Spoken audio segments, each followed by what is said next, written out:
right, baby, diamond ring. If that diamond ring don't shine. Welcome to the Reform Times for June 26, 2004 with me, Ray Cherry, and Don Bly, co-host. Hi, this is Dawn from the Kansas side. Today's topic, as we promised last week, is on oil and gas, more specifically Kansas oil and gas. And we have with us today a gentleman named Ed Cross, who is the Executive Vice President of KIOGA. And KIOGA stands for the Kansas Independent Oil and Gas Association. So welcome, Ed. Hello. Hi. I have to admit, Ed, before I got into politics and the political arena, I really had not even heard of KIOGA. So I was wondering if you might just tell us a little bit about KIOGA and what it does and all that good stuff. Yes, thank you. First of all, I'd like to say it's an honor and a privilege to be able to be on this program today. And the Kansas Independent Oil and Gas Association is an association in Kansas that has been around since 1937. And basically, it's an association of independent oil and gas producers. These are small oil and gas producers in Kansas. We are on the upstream side, meaning that we are the people who actually produce the oil and natural gas out of the earth, and we sell it to the market for that. And right now, we're about 900 members strong in Kansas. So what percentage of Kansas oil and gas is produced by independents that you represent? Yes. Most of the oil and gas in Kansas is produced by small independent producers, and we're talking, in Kansas, we can talk a little later maybe about what the average production, but we're talking like 2 barrels of oil per day or less, or somewhere around 35 MCF or 1,000 cubic feet of gas per day or less. Okay. Well, also, why don't you tell us a little bit about yourself and what you do with KIOGA? Okay. I am the Executive Vice President of the Kansas Independent Oil and Gas Association, and my role with KIOGA is twofold. Basically, I am the lead lobbyist for the Oil and Gas Association at the state and federal levels, and I'm also association manager for membership services and things like that. I am a geologist by training. Mm-hmm. I actually have been at KIOGA now for 10 months. I've been in the oil and gas industry for 17 years. I came from Illinois, where there I ran a state agency called the Illinois Petroleum Resources Board, which tried to improve the image of the oil and gas industry in Illinois. Okay. If anyone wants to call in with any questions for Ed, you can give us a call at the station at 816 from the Kansas side, okay. 792-1140. That's 816-792-1140 or star 1140 on your Verizon phone. I can't believe I did that. And we're giving the oil and gas people equal time. Well, last week we did a show on ethanol and talked about that. And so this week we're continuing the energy series. And certainly we do produce a lot of oil and gas in Kansas. Now I have a question for you, Ed. Is the production of oil and gas all over Kansas, in certain portions of Kansas? Where does this production occur? Well, most of the state of Kansas has oil and gas production. Now, the 105 counties in Kansas, oil and gas is produced in 89 of those counties, so it's pretty well all over the state. Even in the Kansas City area? That's the area that it's not in. That is not it. I was just there is some just south of Kansas City area, but most of the counties that are not are in a northeast section of Kansas. Okay. Now, is it refined in the area, or do we send it someplace else to be refined? Yes, there's the largest refiner in Kansas is in McPherson, mm-hmm. and that's the National Cooperative Refiners Association. There's also a couple smaller refineries in El Dorado and Coffeyville. Okay. So what is the primary use of this energy? Do we use it commercially? Do we sell it at the Conoco stations down the road? What do we do with it once we refine it? Once it refined, there's many refined products, and let me say that, when we talk about crude oil in particular, we're talking about over 6,000 products that are made actually from crude oil. So I know most of it is made for gasoline, and most people think of that. Anything from the plastics, the coloring in your clothes, some cosmetics, antibiotic medicine, and many things that come from crude oil. So the refiners in Kansas, they refine, actually have more capacity than what the entire state of Kansas can produce. Mm-hmm. So they bring oil in from other areas to refine it also.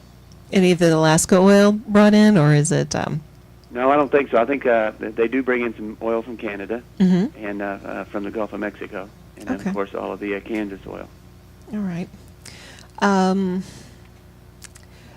KIOGA, it represents the producers, and it represents them at the state level and the federal level. Is that correct? That is correct. And you do outreach programs to the communities, or? Yes, we have, we do public relations opportunities with the communities and different presentations. We also we have a KIOGA Educational Foundation where we do energy education with school teachers as well as go to schools and bring in for what we call better energy education for the public throughout Kansas. Now, I have a question. I was looking at your website this week, and it says that you also provide income protection insurance. What is that? Yes, we have an insurance program through the association where our association members can buy the insurance as a member, and it helps not only helps income protection, but we also have workers' comp programs and things like that that they can get through our association as members. It's a service that we provide as a membership in KIOGA. Okay. Now, I understand that oil and gas has a rich history and a long history of being produced in Kansas. In Paola, it was first produced in 1860. Is that a correct statement? That is correct. And then the first sinking of the major oil field was Norman Number 1 in 1892, also in Kansas. Mm-hmm. All right. And then the University of Kansas identified helium in gas in 1903. It's one of our big contributions. That is correct. All right. Let's talk a little bit about imported oil and how can Kansas oil help with that particular situation. Okay, that's a good question. You want me to talk a little bit about that, or do you have a specific question? Why don't you just kind of talk a little bit about it? Okay. I'm sure you get this question a lot. Yes, let me begin by giving some U.S. statistics and then tie that into imports and then Kansas in particular. Mm-hmm. In the United States, we have what we call stripper wells. These are wells that make 10 barrels of oil per day or less. These are marginally economic wells, we call them. And we call those stripper wells. There's 400,000 of those in the United States as a whole. And those wells make, a barrel of oil is 42 gallons. Mm-hmm. In the United States, we produce as much oil from these stripper wells, which are mostly operated by independent oil and gas companies. We produce as much oil from them as we import from Saudi Arabia. And oil imports in the United States account for 25% of our trade deficit, and that's projected to go to 40% by the year 2020. That sounds really significant. Is there something we can do in this country to reduce that number? Yes, there is. First of all, that would give the government much less flexibility if they're having a 40% imported. Some of the things that we can do to help that is, one of the things that in the past is the environmental restrictions make costs of drilling go up, and it limits where we can drill. Mm-hmm. So what we do is it costs more. The higher oil and gas prices right now, as we say, is masking some serious problems within the industry. One is our development costs have gone up. They've gone up by 35% since the year 2000. Is that primarily due to regulations? Yeah, increased environmental restrictions make development costs go up, so it limits where we can drill. So we drill smaller pools of oil in riskier areas. So we have to use additional technology, and it costs us more. In addition, our production decline rates have increased dramatically. Increased by 16% since 1992 and 30% since 2003. So do you, and this is purely your opinion, of course, do Sure. you find that these restrictions, are they both at the federal and at the state level, or are they primarily at the federal level?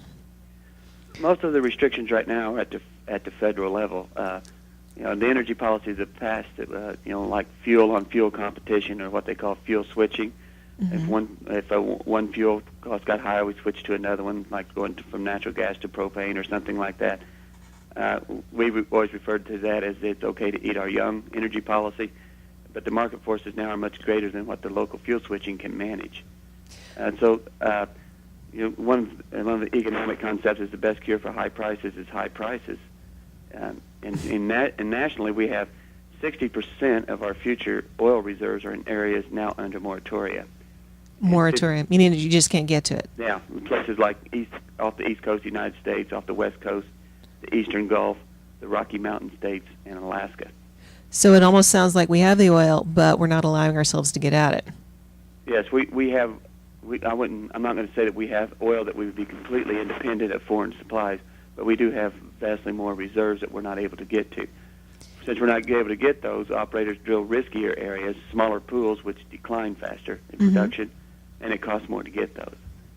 So do you feel, and again, this is purely your opinion only, but I talk to some people and I get the impression from them that we think that we're legislating or restricting ourselves so that we're deliberately putting ourselves out of the oil business. Is that a conspiracy theory, or is that really some truth to it? Well, we're putting ourselves out of the oil business, but we're certainly not. We don't. We're at the end of cheap oil. We say if we're running out of oil, no, we're not running out of oil, but we're running out of cheap oil. We're running out of cheap oil. Okay. Yeah. And are these restrictions, are they truly